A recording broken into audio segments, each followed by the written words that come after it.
Kuna uwezekano mkubwa sana na wewe unapotumia simu yako ya mkononi huwa unaitumia kama huyu dada hapa. Unainamia simu badala ya kuinua simu kukufuata wewe, au kama huyu kaka hapa. Unaona namna ambavyo amepinda mgongo wake pamoja na shingo kuifuata simu. Sasa hii ni hatari kubwa sana sana, na ndilo ambalo nataka tuzungumze katika video hii. Nataka kuzungumza na wewe iwapo unamiliki simu au kompyuta hapa duniani, iwapo huwa unalala hapa duniani au huwa una viatu. Kama wewe ni mwanadamu ambaye uhusiki kwenye haya makundi matatu, haumiliki simu wala kompyuta, huwa ulali na wala haumiliki viatu, basi inawezekana video hii sio kwa ajili yako. Matatizo ya mgongo sasa hivi yamekuwa mengi sana. Karibia imeanza kuwa kawaida. Mtu akifika miaka 50, 55 lazima atakuwa na complain mojawapo ya mgongo, kitu ambacho hakipaswi kuwa. Sasa wakati ambapo matatizo ya mgongo yanahusiana sana na lishe, katika video hii nataka ni kuonyeshe mazoea ya kila siku madogo madogo ambayo unayafanya na huwa unayapuuza, lakini kwa uhakika yanakutengenezea uwezekano mkubwa wa kupata matatizo ya mgongo. Mwishoni mwa video hii nitazungumza na mtu yoyote ambaye huwa anaendesha gari. Uwe unaazima au unamiliki gari, ni muhimu sana utazame video hii kwa kile ambacho nataka kushare na wewe, okay? Mkao wa asili sisi wanadamu, ukiwa umesimama, unapaswa kuwa ni sikio juu ya bega, bega juu ya kiuno, kiuno juu ya magoti na magoti juu ya miguu. Huo ndio mkao wa asili. Kwa hiyo wakati wote umesimama, wakati wote unatembea, wakati wote umekaa, unatakiwa ku-maintain huo mkao. Tofauti na hapo unatengeneza matatizo ambayo tutayaona hapa, okay? Misuli ya mgongo wako iko katika namna hii. Okay? Misuli ya shingo imeungana moja kwa moja na misuli ya mgongo wa juu. Okay? Na kuna misuli ya mgongo wa kati na ambayo imeungana pia na misuli ya mgongo wa chini.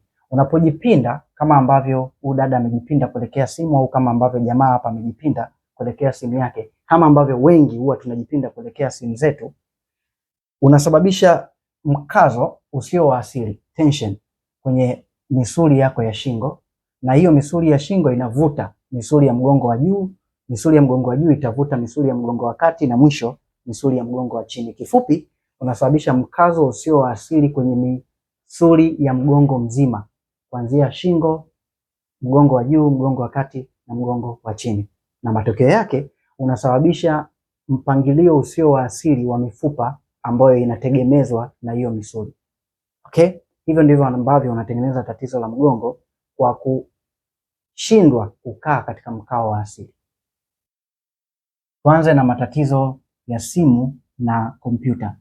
Karibia kila mmoja wetu anatumia simu au kompyuta. Ukitumia simu, hakikisha unainua simu kufuata uso wako na sio kuinamia simu katika namna hii, kwa sababu mkao wa asili, kumbuka, sikio juu ya bega na bega juu ya kiuno, kiuno juu ya goti. Kwa simu itapaswa kuwa hapa unaitumia na sio kufanya hivi.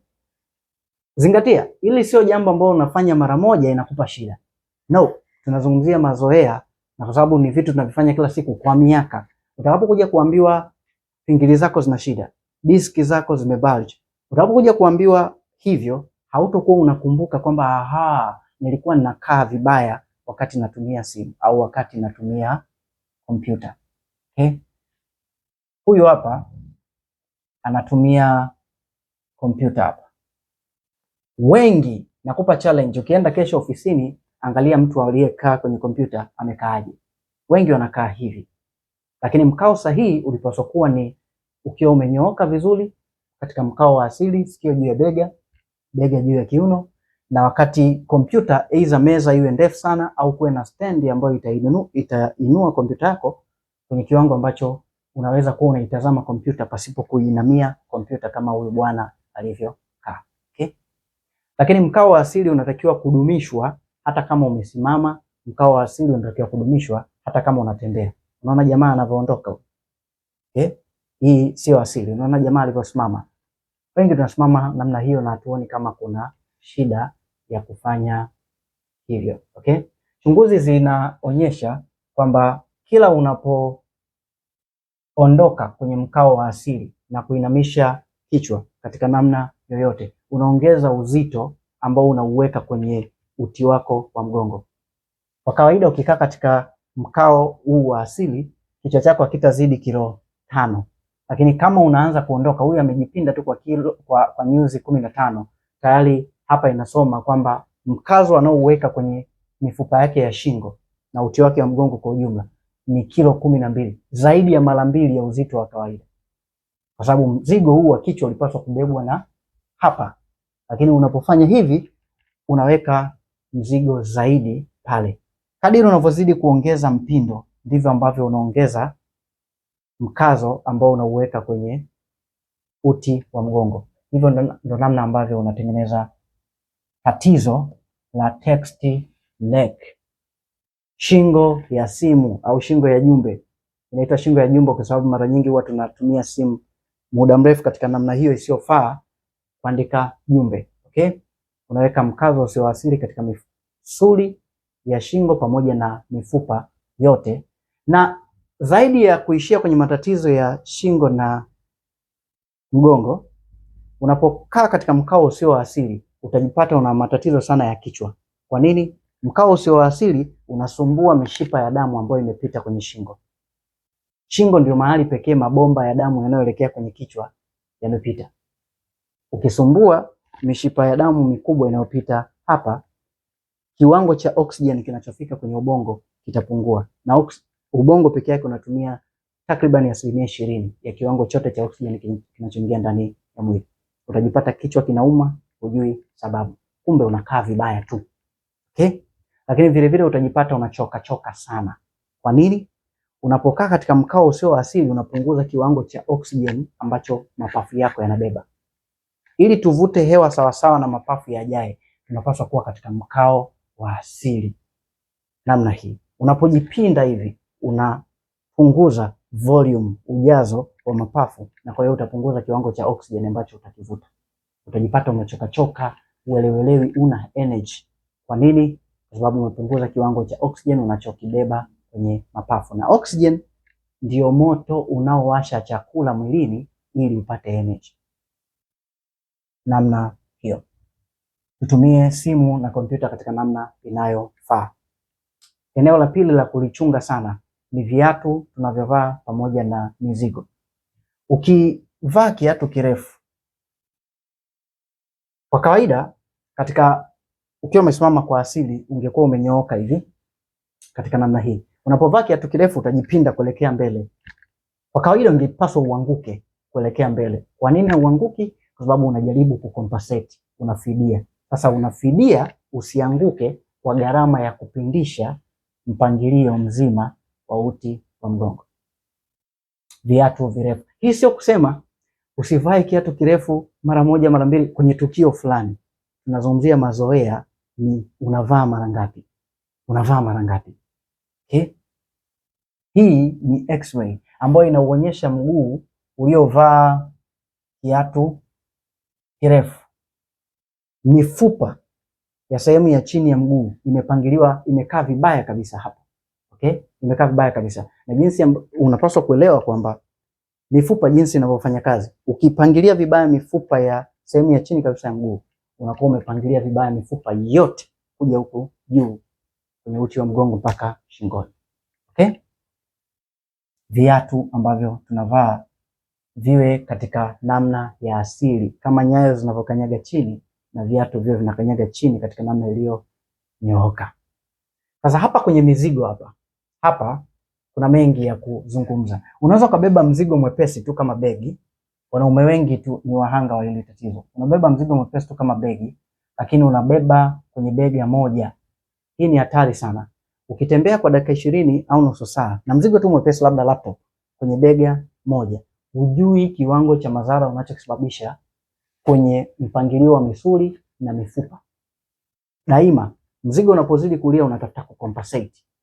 Unafidia kama nilivyoonyesha kwa mtu wa viatu. Unafidia. Kwa hiyo unafidia kwa kupangilia vibaya mifupa ya uti wa mgongo. Hajalishi umebeba ndoo, umebeba mzigo gani, daima hakikisha mzigo umebalance kulia na kushoto. Usibebe mzigo upande mmoja kama mazoea. Sio mara moja, sio mara mbili. Tunazungumzia sasa hapa kwenye mizigo kuna tatizo lingine kubwa sana kwa sasa hivi.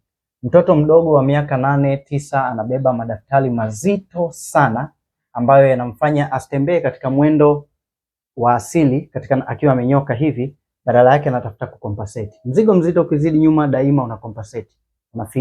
Unafidia kwa kuinamia mbele. Kwa hiyo mtoto anaanza kutembea hivi tayari akiwa na miaka 8, 9.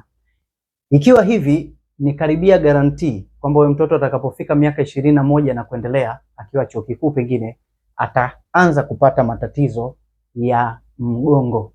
Okay? Sasa hili ni wazazi, walimu kushirikiana kuona namna ambavyo mnawapunguzia watoto huo mzigo. Mtoto mdogo wa darasa la 3 la 4 akikupa begi yake, wewe mtu mzima tu unaona hii kweli begi. Okay? Hii kweli ni begi. Eneo la tatu ambalo unatakiwa kulipa usikivu mkubwa wakati unachunga afya yako ya mgongo ni eneo la kulala. Okay? Na hili ni muhimu zaidi kwa sababu tunalala kwa muda mrefu zaidi. Kwa zaidi ya masaa 7 tunataraji huo umelala. Ukilala chali, kama utahitaji kuweka mto nyuma ya kichwa chako, basi uwe ni mto ambao ni mwembamba kiasi kwamba hautoinua kichwa chako kwa namna isiyo asili tena. Okay? Kama huyu bwana alivyofanya. Unaweza over pillow, ukaweka pillow kubwa zaidi na kichwa kikainuka hivi wakati umelala. Lakini unapokuwa umelalia ubavu, ni muhimu sana kuweka pillow kwenye kichwa chako ambavyo watu wengi wanaweka pembeni ya sikio lako, lakini kuweka pillow pia katikati ya mapaja yako au kwenye magoti ni muhimu sana. Kwa nini? Kwa sababu usipoweka pillow hapo katikati ya magoti, unakutanisha namna isivyofaa mifupa ya nyonga pamoja na miguu. Unaikutanisha. Na watu wengi wasioweka pillow katikati ya magoti atakwambia anapata maumivu eneo hili la mgongo wa chini. Kwa sababu mifupa inakutana kwa namna isiyofaa unapolala pasipo pillow hapo katikati. Inabidi kuwekwe kitu katikati iwapo unalalia ubavu. Isipokuwa kwa watu waliooa, walioolewa, inawezekana hiyo pillow katikati ya miguu isihitajike. Hayo ni miongoni mwa matunda ya kuoa au kuolewa. Kwa hiyo vijana ambao mko single, muoe au kuolewa, inawezekana hiyo pillow katikati isihitajike. Haya ndio maeneo matatu ambayo unahitaji kuyachunga unapotafuta kujali afya yako ya mgongo. Jinsi ambavyo unatumia simu na kompyuta, jinsi ambavyo una viatu unavyovaa, jinsi ambavyo unashughulika na mizigo, lakini jinsi ambavyo unalala. Mwisho, nimtaje mtu ambaye anaendesha gari. Ni eneo ambalo linapuuzwa sana. Jinsi gani unakaa kwenye siti yako kama dereva ni kitu cha msingi sana. Mgongo hautaki kuondoka kwenye siti yako. Siti inatakiwa kuwa imenyoka vizuri na mgongo hautaki kuondoka pale ukiwa kwenye mkao wa asili. Okay? Sikio juu ya bega. Ukiwa umekaa pale ndivyo unavyopaswa kuendesha. Watu wengi, madereva wengi hawajali. Hata kesho ukipanda daladala, hebu muangalie dereva jinsi ambavyo amekaa. Ukweli ni kwamba kazi yenyewe ya dereva ni kazi hatarishi kwa afya ya mgongo kwa sababu ya kukaa sana, lakini tatizo linaongezwa zaidi maumivu yake kutokana na amekaaje. Unaweza ukakaa muda mrefu lakini umekaaje? Umekaa kiasili au umekaa tofauti na asili? Chunga sana namna ambavyo unakaa wakati unaendesha. Muhimu sana. Okay? Unaona huyu ametengeneza mkazo usio asili kwenye mgongo wake wa juu na mgongo wa chini. Kwa sababu tu ameinua sehemu ya juu ya mgongo wake kutoka kwenye siti. Kufuata nini? Kufuata usukani.